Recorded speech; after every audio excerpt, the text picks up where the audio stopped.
Welcome to the Plagues Project. 10 plagues, many angles. Now more than ever. Come learn with us. I am a bibliodramatist. And what that means is that I work with a technique of role-playing and improvisation to address moments and narratives within the text that allow us to imagine various characters in the scene, how they might react, all the things that are not in the text. You know, the rabbis used to call midrash the white fire painted on black fire. So the black fire is the text, and the white fire is all the stuff in between. So what we're going to be able to do today is I'm going to present a few questions that I might have, that you might have for the 10 plagues. And as each of them are brought upon the people, and then you can have some time to think about it, to chew on some answers, so to speak, and take any one of the characters in the text and see where you want to go with it. So let's begin. All right, so the first plague, that's blood.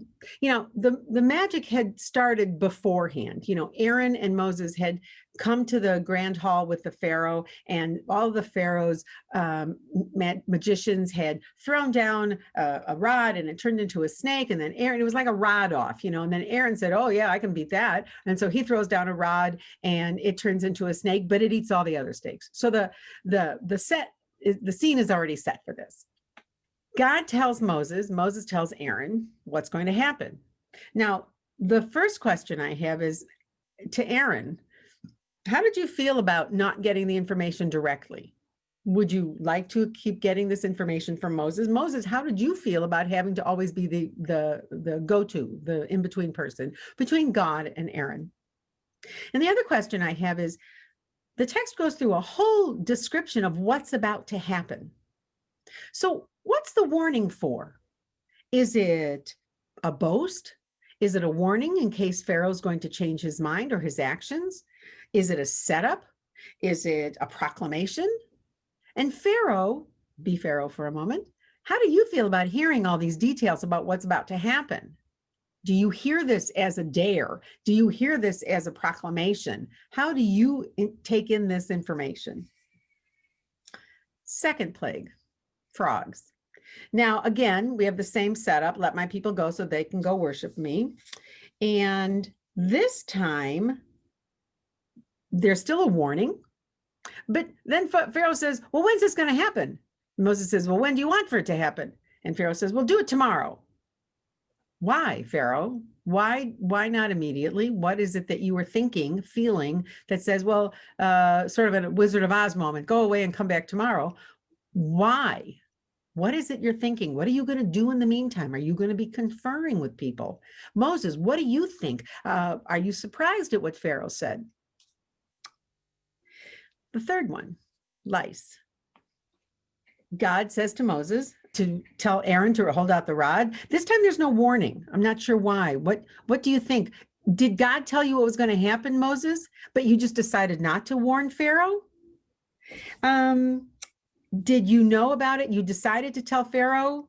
Which is it? And Pharaoh, in this one, you didn't call for Moses and Aaron to come to you at the end. So why not? Are you just feeling, well, how are you feeling?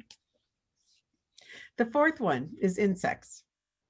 Again, let my people go.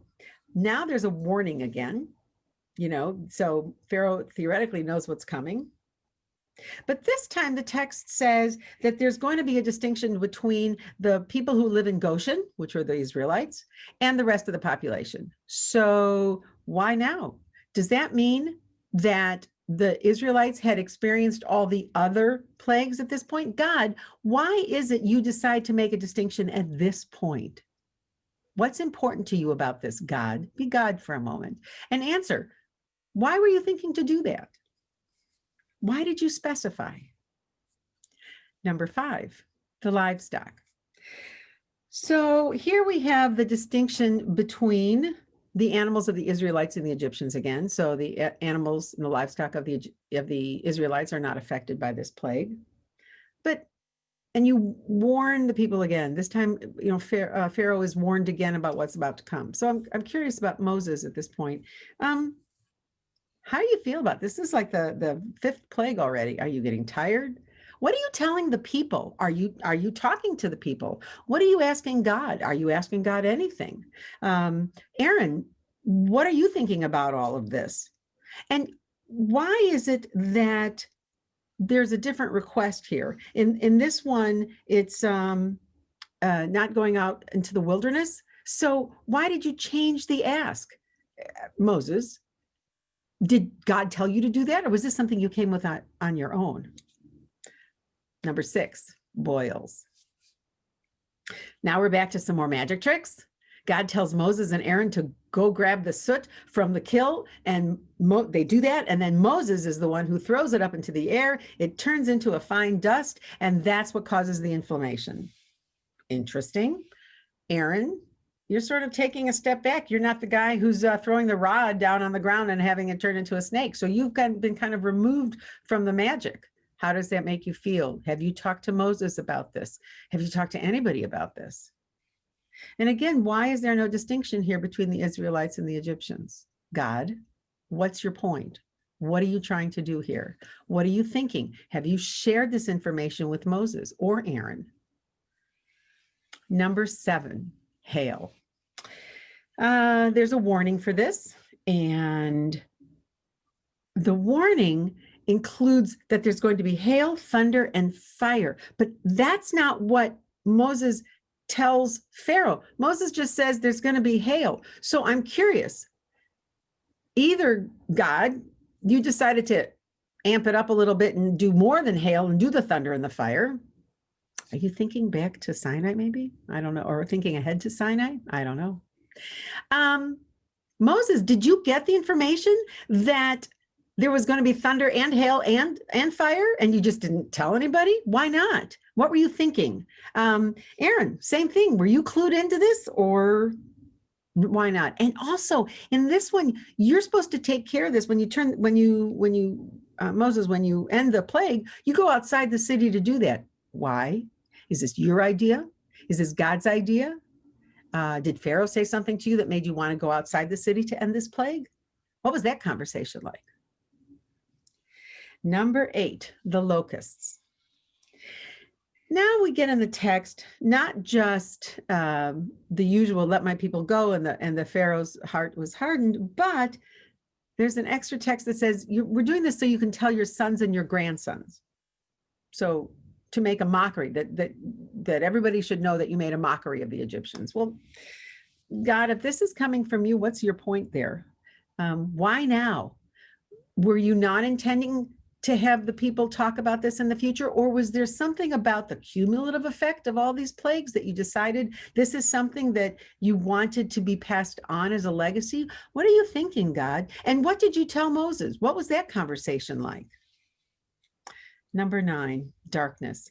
This one's interesting. Why do you make this one last for 3 days? What are you thinking? Did you tell Moses it was going to be like that?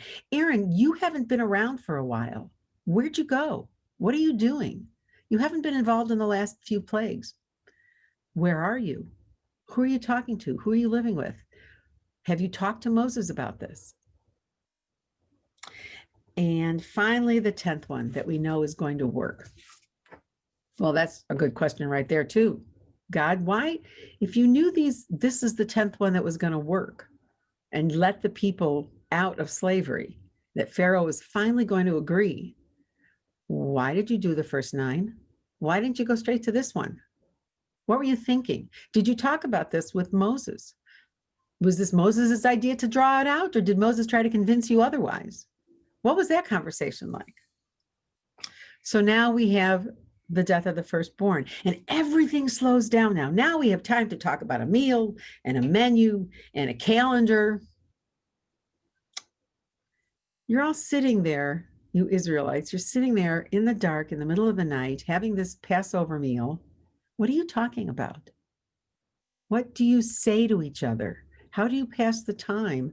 What's your conversation like? And Moses, where are you? Who are you having the dinner with? Who are you having your Paschal offering dinner with? Aaron, where are you? Israelites, have you tried to talk to Moses at all about this? Are you scared? Are you curious? What are you thinking as you sit there and wait for the angel to pass and you've put the blood on the lintel and you're waiting for this major event to happen at night? Also, God, you do this one yourself.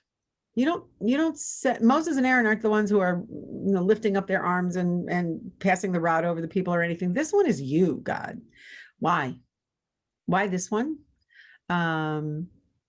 Did you tell Moses it wasn't going to be him to do this one? I mean, what did you tell him? And finally, after all of these plagues have come to pass, Pharaoh, what have you been telling the people? Have you been talking to the people at all? Moses, what have you been telling the people? Have you talked to the Israelites in between each of these? Some of them happen right away. Some of them wait a week. What communication have you had with the people? And Israelites, are you wondering what's going on? Are you confused? Are you hopeful?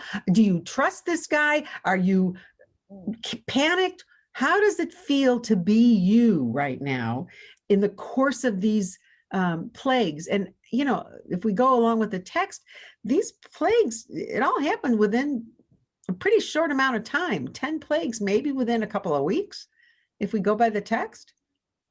So how does that make you feel? What's going on?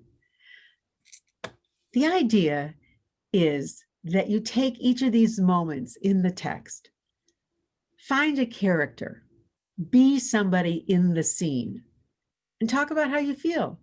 Encourage a conversation with somebody else in the scene. And by doing that, you will be developing your own personal midrash for the 10 plagues and any text you explore in the entire Tanakh.